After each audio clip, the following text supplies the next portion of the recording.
ನಿನ್ನೆ ಏನೋ ಒಂದು ಇಲ್ಲಿ ಇನ್ಸಿಡೆಂಟ್ ಆಗಿತ್ತು ಮೀನುಗಾರಿಕೆಗೆ ಮತ್ತು ಕಪ್ಪೆ ಚಿಪ್ಪು ಹಿಡ್ಲಿಕ್ಕೆ ಹೋದಾಗ. ಸೊ 14 ಜನರ ಟೀಮ್ ಹೋಗಿತ್ತು. ಸೊ ಅದರಲ್ಲಿ ಒಬ್ಬರು ಬಾಡಿ ಸಿಕ್ಕಿರಲಿಲ್ಲ ಇಲ್ಲಿವರೆಗೂ. ಸೊ ಈಗ ಅವರೊಬ್ಬರು ಬಾಡಿ ಮಹದೇವನ್ ಅವ್ರದ್ದು. ಸೊ ಈ ಬೆಳಿಗ್ಗೆ ಈಶ್ವರ್ ಮಲ್ಪೆ ತಂಡ ಮತ್ತು NDRF ತಂಡಗಳು ಕಾರ್ಯಾಚರಣೆಗೆ ಇಳಿದಿದ್ದು. ಸೊ ಅದು ಈಗಾಗಲೇ ಅವ್ರದ್ದೊಬ್ಬರದ್ದು ಬಾಡಿ ಸಿಕ್ಕಾಯಿತು. ಸೊ ಅದನ್ನು ನಾವು ಆಂಬ್ಯುಲೆನ್ಸಲ್ಲಿ ಅದನ್ನು ಹಾಕ್ಕೊಂಡು ನಾವು ತಾಲೂಕು ಆಸ್ಪತ್ರೆಗೆ ರವಾನೆ ಮಾಡ್ತಾ ಇದ್ದೀವಿ. ಎಷ್ಟು ಗಂಟೆಗೆ ಸಿಕ್ಕಿತ್ತು?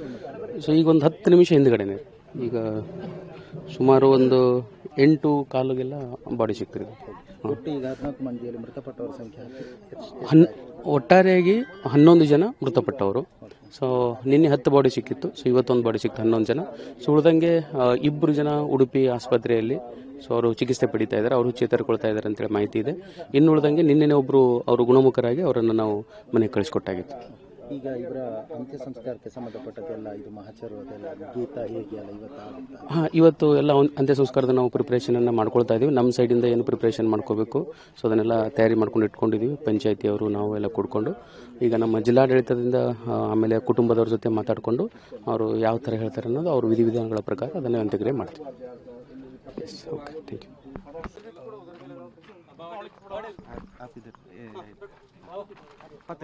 सर. नाम सर?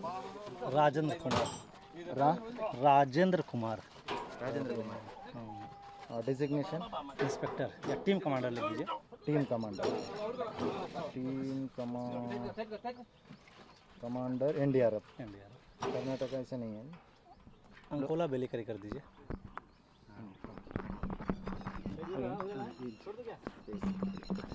सर इसकी रेस्क्यू ऑपरेशन के बारे में कब स्टार्ट हुआ, कैसे मिला, इसके बारे में? सबसे पहले आप सभी को नमस्कार. मेरा नाम इंस्पेक्टर राजेंद्र कुमार सरोज है. मैं टीम कमांडर हूं NDRF टीम का. हमारी एक परमानेंट टीम उत्तर कर्नाटक के अंकोला में रहती है. जैसे कि आपको पता है कि कल ऐसे एक घटना हो गई थी. हमें इन्फॉर्मेशन कल शाम को लगभग 5 बजे के आसपास मिली थी.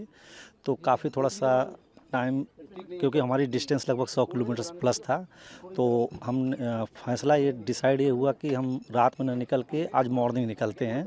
तो मॉर्निंग 4:30 बजे सुबह हम बेलीकरी अंकोला से निकले थे. लगभग 6:30 बजे के आसपास हम यहाँ पहुँच गए. 6:30 बजे सुबह पहुँचने के बाद हमने सर्च ऑपरेशन स्टार्ट किया.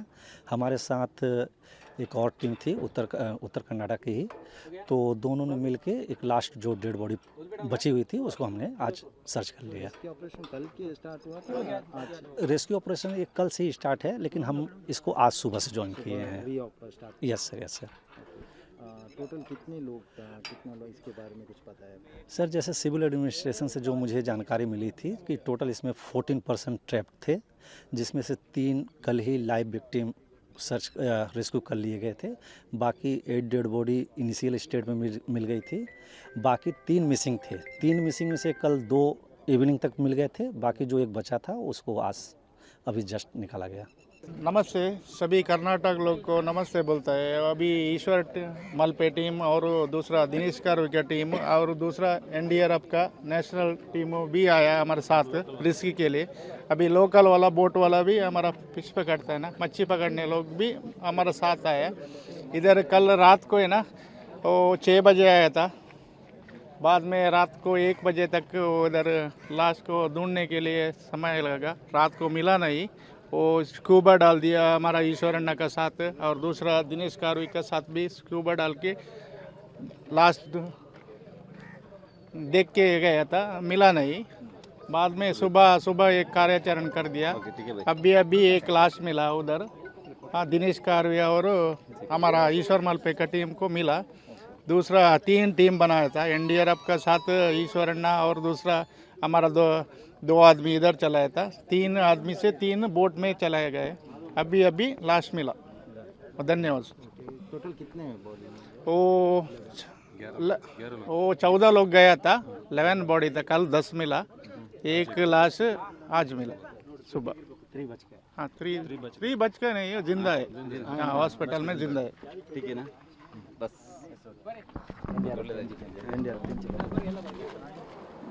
That is a different this one that is a different crime.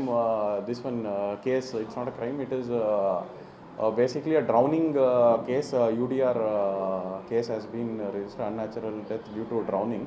That has been registered in Bhatkal rural police station limits, where 14 people had gone for collection of chippekallu, that is basically clams.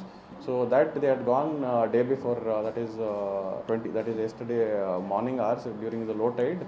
14 people had gone to the river, that is Alvekodi one, which the river where it Venkatapura river and Alvekodi point, where it meets the sea. So they had gone in the morning hours to pick up this typical, and there was increase in the water level also in the path, so that where the people, women and 2 men who were there, the water rise up to such a situation where they ended up getting stuck and drowned there.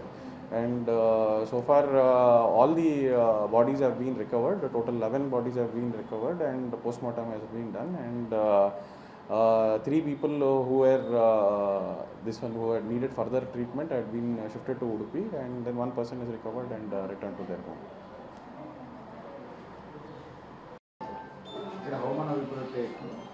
ಅದು ನಿರ್ಬಂಧ ಇರೋದು motorised mechanised boat, ಅದು ಸಮುದ್ರದಲ್ಲಿ ಹೋಗೋದು ಬರೋದು. ಇದು low ಟೈಡಲ್ಲಿ ಅವರು ನಡ್ಕೊಂಡು ಹೋಗೋದು, ನದಿದು ಯಾವಾಗ ನೀರು ಅಳತೆ ಕಮ್ಮಿ ಆಗುತ್ತೆ ಆವಾಗ ಅಲ್ಲಿ ನಡ್ಕೊಂಡು ಹೋಗಿ ಅಲ್ಲಿ ಚಿಪ್ಪೆಕಲ್ಲು ತೆಗೆಯೋದು ಸ್ಥಳ ಅದಾಗಿರೋದು.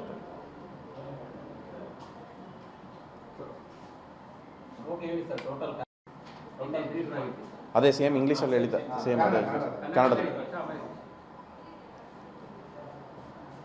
ನಿನ್ನೆ ದಿವಸ 24ನೇ ತಾರೀಕು ಏಪ್ರಿಲಲ್ಲಿ 14 ಜನ ಲೋಕಲ್ ಶಾರದಾ ಹೊಳೆ ವಾಸಿಗಳು ಅಲ್ಲಿ ಚಿಪ್ಪೆಕಲ್ಲನ್ನ ತೆಗಿಯೋಕ್ಕೆ ಅಳವೆಕುಡಿ ವೆಂಕಟಾಪುರ ನದಿ ಆ ಜಾಗದಲ್ಲಿ ತೆರಳಿರ್ತಾರೆ.